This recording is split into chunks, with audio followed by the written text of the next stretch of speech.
Hi, this is Joe again with another review. For the sake of this video, we're going to be discussing one of the more controversial and one of the more eagerly anticipated shows, interviews I should say, in about 15 years. And that is the O.J. Simpson, Did He Confess? Or should I say, it was actually titled the Fox Television Network had the show O.J. Simpson, The Lost Confession, with a question mark. Which, first of all, I have several things that I have to do a lot of background on. First of all, this interview, they just aired just last night, so there's a fresh review. And first of all, this interview with O.J. Simpson was not lost. This interview was recorded back in 2006, 2006, and it was never aired before. For some reason, 12 years later, the Fox Network decided to air this thing, and that's what they decided to do. And I don't know what the ratings are for this thing, but it's probably huge. But the issue was that this thing was not lost, this interview. The thing was that in 2006, 11 years after O.J. was acquitted of killing his wife, which everybody knows that he did it, I mean, he had to be dumb to know that he did it, or believe that he didn't do it. He decided, or O.J. he got into a contract to write this book called If I Did, in which he goes into like a hypothetical situation where how it was possible that O.J. killed his wife. So he made this he used the word hypothetical to determine that, which we all know is bullshit, because of course according to our judicial system in the United States, I think it's most people feel this way as well. Now, if somebody gets charged, it goes to trial, either gets one way or the other, they found guilty or innocent. In the case of O.J., he was found innocent. He cannot be charged with his murder again. So I don't know why O.J. would say hypothetically I hypothetically killed my wife, because we all know there was a boatload of evidence that O.J. killed his wife. They had all the evidence possible. I mean, if it was anybody but a huge celebrity like O.J. Simpson was at the time, they would have been convicted. If it was an average schnook like me that had all the evidence against me, I would have been being in jail right now, serving a life sentence right now. If it was me, or most of the people who watch my videos on YouTube, you would have been serving life in prison. If it was the average schnook, and not a rich celebrity who used to run through airports and television commercials, or be a Hall of Fame football player, which he was. And so in 2006 he came out with the book, which was never even put on the shelves, because people were outraged that he admitted in the book that he killed his wife. And how he killed his wife, pretty graphic. There was only one person who could have known or had put that much detail in the book, and that is, of course, the killer himself, and that's what O.J. is.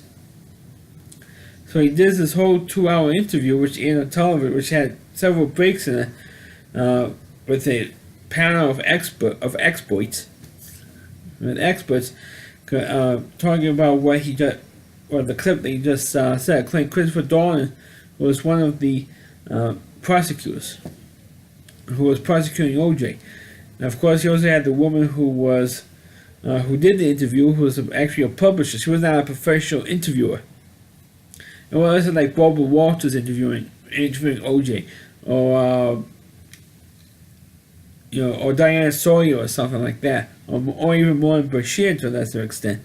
It was the publisher who had this deal with OJ, who was the one who was interviewing him, and so that's why those of you who watched the video on the show last night, the reason why she never pressed him, much as, of course, like I just said, that she's not a professional interviewer, she's not a journalist, a TV journalist or anything like that.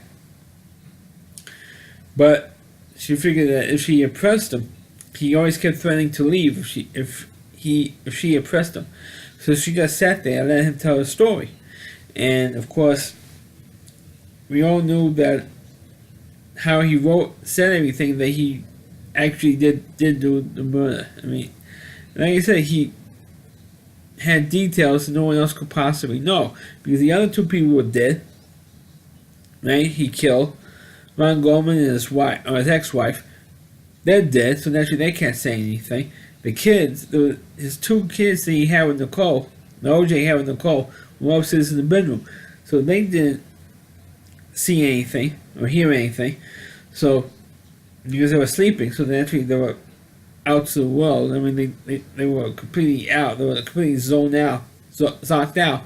So they didn't know what was going on, and and he came up with the fictional name Charlie or something. Charles, who was there. I mean, come on, it wasn't Charlie. It was OJ who did it.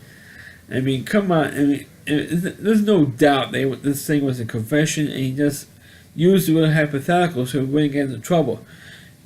Even if he said it hypothetical or not, he can't get arrested for it.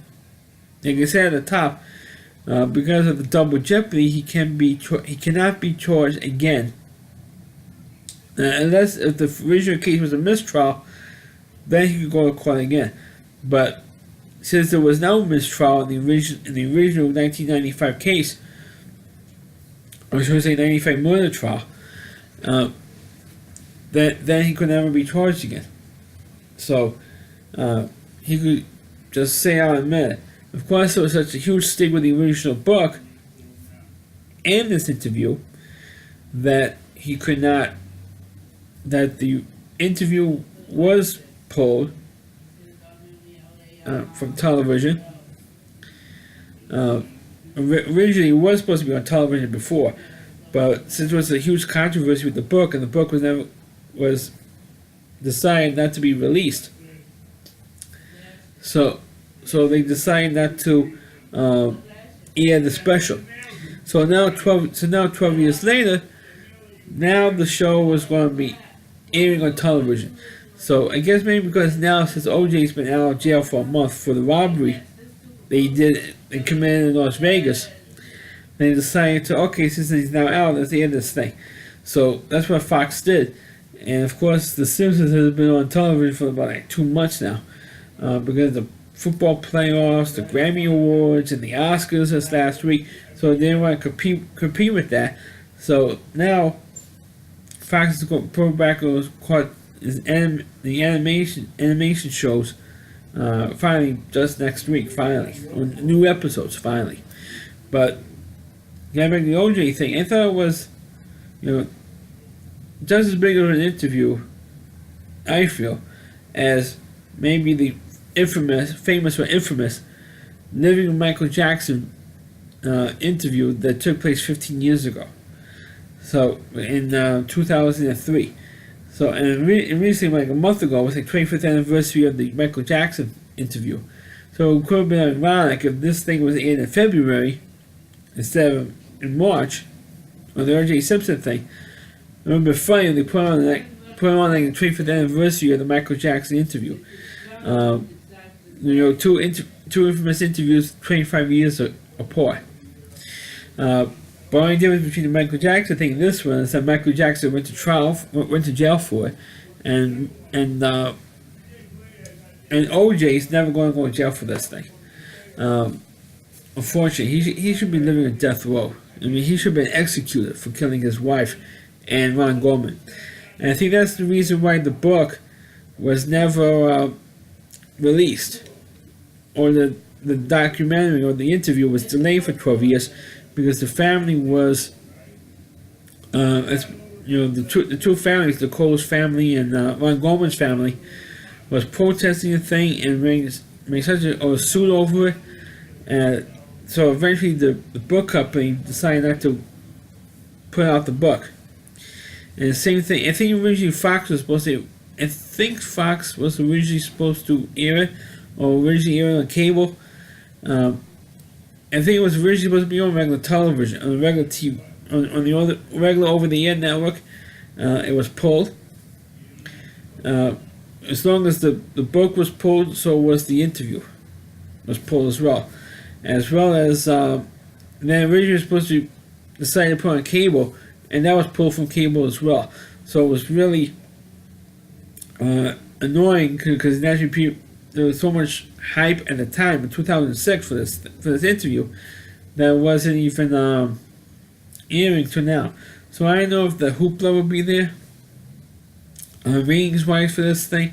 At the time of this video, I don't know what the ratings were for this thing, but I'm curious if it got 30 or 40 million views on this video on this interview that aired last night.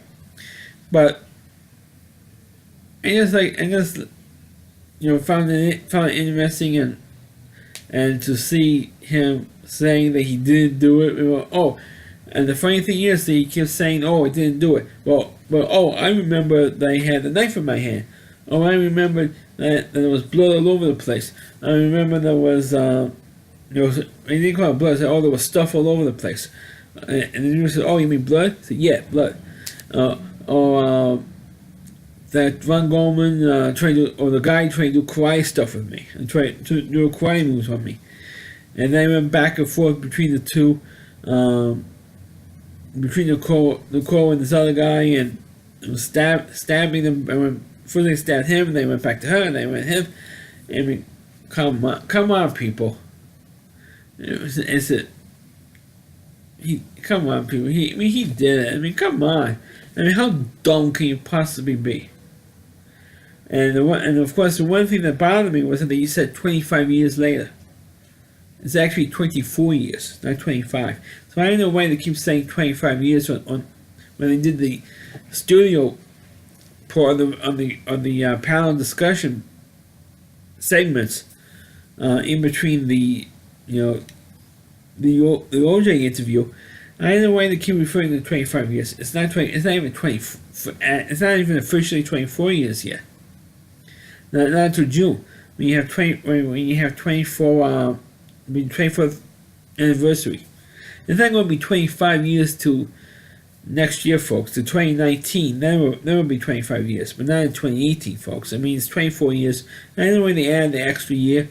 It's stupid. It's kind of like a Titanic, the movie Titanic, where they keep saying it's 84 years, 84 years. But meanwhile, the movie came out on the 85th anniversary year of the Titanic sinking. So it's kind of like the same thing. Instead of subtracting a year, they add the year. When they say like 25 years, 25 years. It's 24 years, folks. Since the OJ murders, it's been 24 years, guys. And they should just, get off it. That reminded me, I said 25 years with the Michael Jackson is 15 years. For the infamous Warren Bashir Michael Jackson interview, it's been 15 years for that. So it'd be funny to bring on the 50th anniversary of the Michael Jackson interview. And everybody, talks about. And I've seen, excuse me, it's still with sinuses. And it's really, really funny for us, in February instead of in March. But as the show itself, I didn't think it was that bad. It was a compelling interview. I think, like I said earlier, it's the most compelling interview in 15 years. Since the Michael Jackson thing. So that's my review of the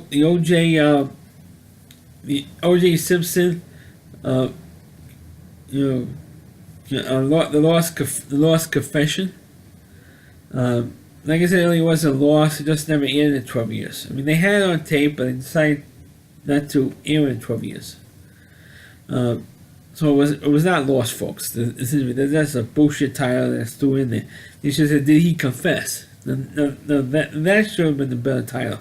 Instead of the lost confession, you should have said, "Did he confess?" That should have been the real title of this interview show. So that's my review of O.J. Simpson, The Lost Confession. Please click on the video, please rate it, feel free to comment on it, please subscribe to my channel, and please forward this video on your Facebook pages. You can check out all my reviews and on my YouTube channel at rallyc.com. That's all WDY.com. There's a homepage of Rally Reviewer, Chris Lee Moore, and please check out all of his videos on his website. Thanks for watching, and catch you next time.